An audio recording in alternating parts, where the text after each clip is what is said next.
ప్రభువైన యేసుక్రీస్తు పరిశుద్ధ నామమున ప్రియమైన మీ అందరికీ రాత్రికాల శుభములు. యూదా దేశములో అలనాడు జనులు పాడిన కీర్తన. యెషయా గ్రంథము, ప్రవక్త అయిన యెషయా రాసిన గ్రంథము 26వ అధ్యాయము 7వ వచనం. నీతిమంతులు పోవు మార్గము సమముగా నుండును, నీతిమంతుల త్రోవను నీవు సరాలము చేయుచున్నావు. ఏమంటారు? నీతిమంతులు పోవు మార్గము సమానంగా ఉంటుంది, వంకరగా ఉండదు. నీతిమంతుల మార్గము సమముగా వెళ్ళే మార్గముగా ఉంటుంది. మరి వారి త్రోవను ఎవరు సరళం చేసేవారిగా ఉంటారంటే దేవుడే. నీతిమంతుల యొక్క మార్గము సమముగా ఉండును, నీతిమంతుల త్రోవను సరళము చేయొచ్చు. నీవు సరళము, దేవుడు సరళము చేసే దేవుడుగా ఉంటాడు.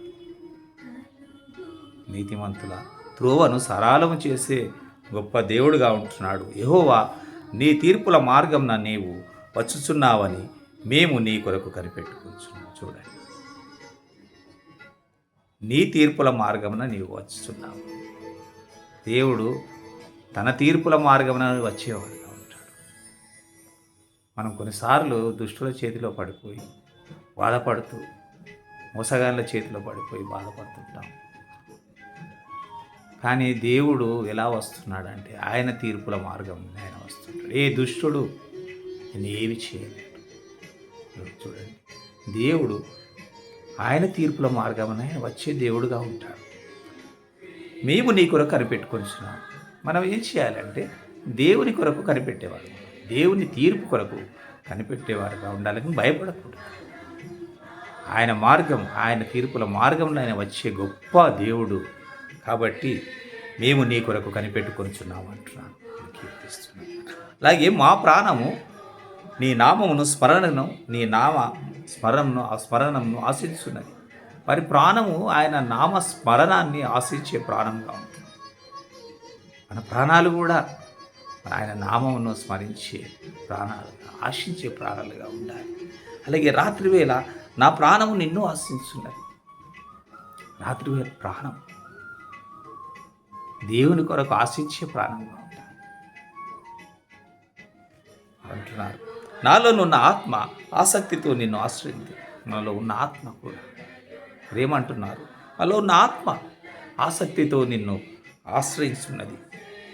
మన ఆత్మ కూడా మరి ఆసక్తితో మరి ఆశపడే ప్రాణం కూడా, దేవుని కొరకు ఆశించే ప్రాణంగా ఉండాలంటే నీ తీర్పులు లోకంలోకి రాగా లోక నివాసులు నీతిని నేర్చుకుంటారు. లోక నివాసులే మరి దేవుని తీర్పులు రాగా లోక నివాసులు ఆ తీర్పు నేర్చుకుంటారు.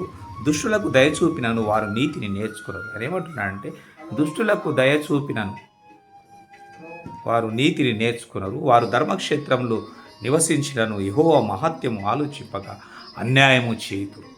చూడండి, దుష్టులు నీతిమంతులకు దుష్టులకు ఎంత వ్యత్యాసం ఉందో. నీతిమంతుల మార్గము సమముగా ఉండే మార్గం కాబట్టి దేవుడే ఆయన ఆ మార్గాలను, ఆ త్రోవలను సరళం చేసే దేవుడుగా ఉంటున్నాడు. దేవుని తీర్పులు లోకంలో కాగా లోక నివాసులు నీతిని నేర్చుకుంటారు. కానీ దుష్టులకు దేవుడు దయ చూపినను వారు నీతిని నేర్చుకున్నారు. చూడండి, ఇక్కడ కఠినంగా మాట్లాడుతున్నారు. దుష్టులకు దయ చూపే దేవుడుగా ఉంటాడు, దుష్టులకు కూడా దేవుడు దయ చూపిస్తుంటాడు. కానీ దుష్టులకు అది అర్థం కాదు. వారు నీతిని నేర్చుకోవాలనే ఆశ వాళ్ళు ఉండదు.